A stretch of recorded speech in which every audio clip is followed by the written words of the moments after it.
The dollar collapse will be the single largest event in human history. This will be the first event that will touch every single living person in the world.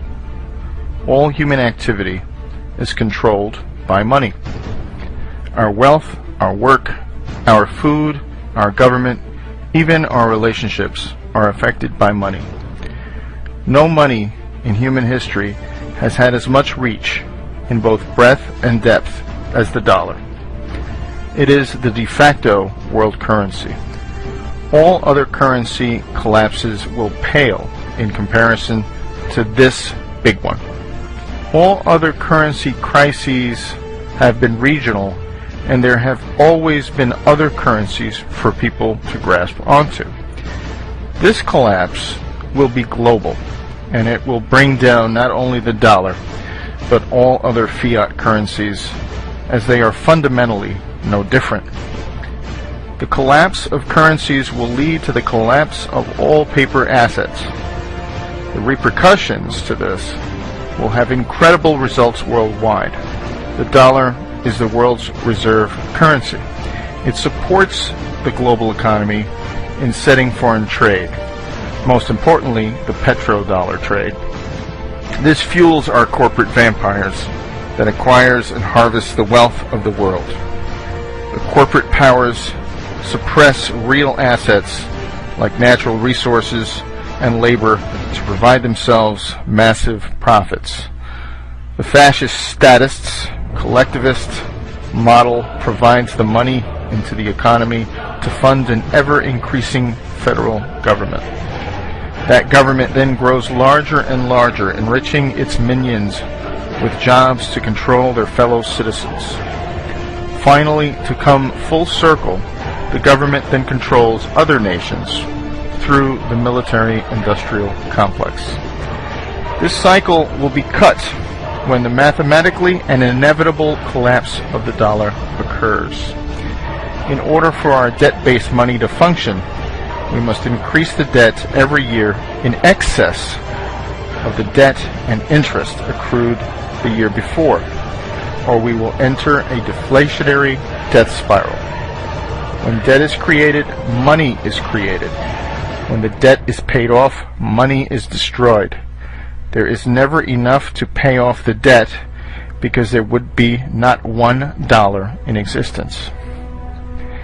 We are at a point where we either default on the debt, willingly or unwillingly, or create more money or debt to keep the cycle moving. The problem is, if you understand anything about compounding interest, we are reaching the hockey stick moment, where the more debt that is incurred, the less effective it is, and this leads us to hyperinflation. There are only two actors needed for this hyperinflation: the lender of last resort, or the Fed, and the spender of last resort, the government. These two can and will blow up the system. I believe they will wait until the next crises and the whiff of deflationary depression before they fire up the printing presses.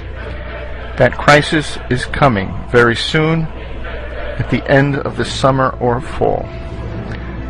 The money and emergency measures are worn out.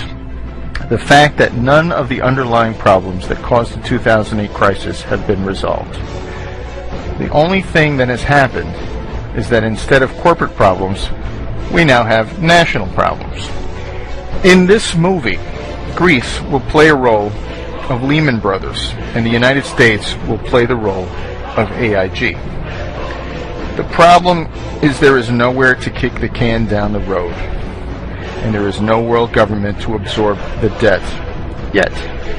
So this leads me to the top 5 places not to be when the dollar collapses.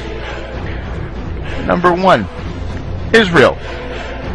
This Anglo-American beachhead into the Middle East was first conceived by the most powerful family in the world, the Rothschilds, in 1917.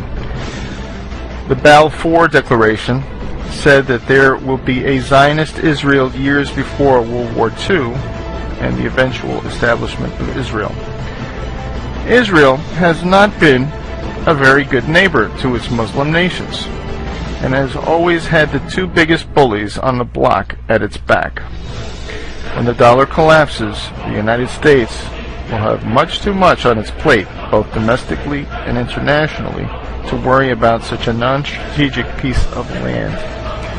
This will leave Israel very weak at a time when tensions will be high.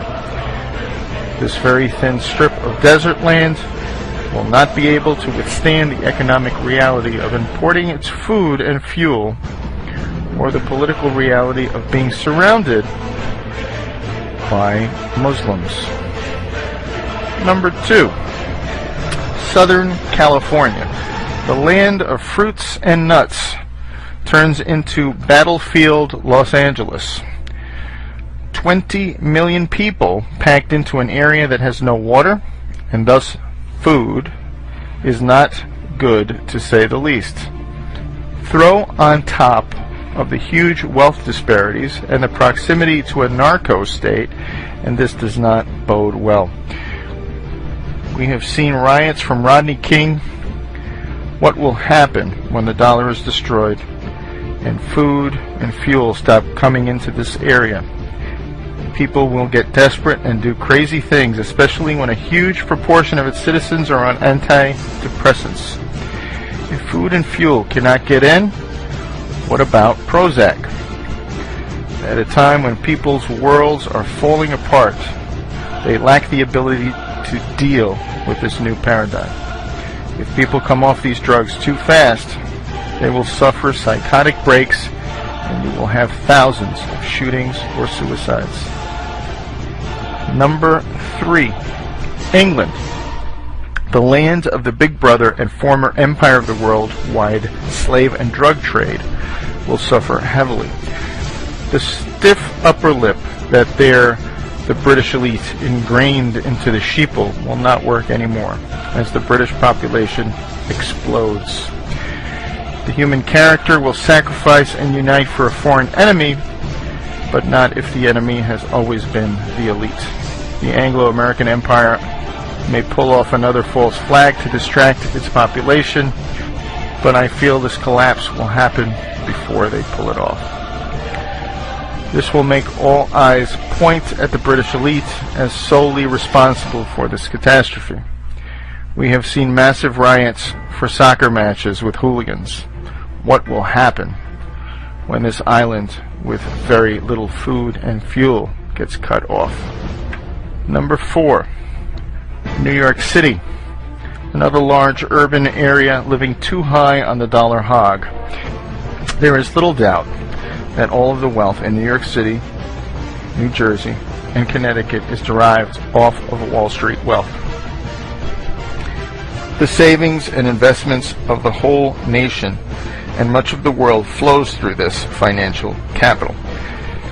As the world wakes up to the massive financial fraud, this will lead to the destruction of capital like we have never seen before.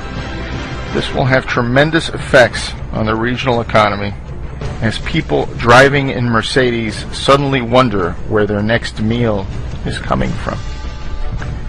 Number 5, Washington, D.C. The political collapse of the federal government will wreak havoc on the hugely inflated local economy. As more and more states find it necessary to assert their natural control, the federal government will suddenly lose power and importance as the whole world suffers from a global Hurricane Katrina. The money that they create and spend will become worthless, and the government minions' pensions will evaporate. Millions that once relied on the ability to force others to send their money to them will learn that the real power has always been at the most local level.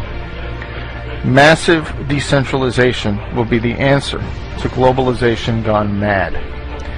Local families and communities will forego spending money and power out of their community as they will care about their next meal and keeping warm. As Ayn Rand once said, you can ignore reality, but you cannot ignore the consequences of ignoring reality. To sum up, those areas that have lived highest on the hog in the dollar paradigm will most likely be the worst places to live when the dollar collapses. Many of you will see this video with passing interest, but rest assured, this dollar collapse is coming. It is a mathematical inevitability. We will not be as fortunate to muddle through this collapse like we did in 2008, when it was a corporate problem. This time around, it is a national and global problem. The global Ponzi scheme has run out of gas. As the demographics decline, as cheap, abundant oil declines, as hegemonic power declines, this comes at a time when we reach the exponential or collapse phase of our money. The irresistible force paradox says, what happens when an unstoppable force meets an immovable object? We are about to find out when infinite money hits a very finite world.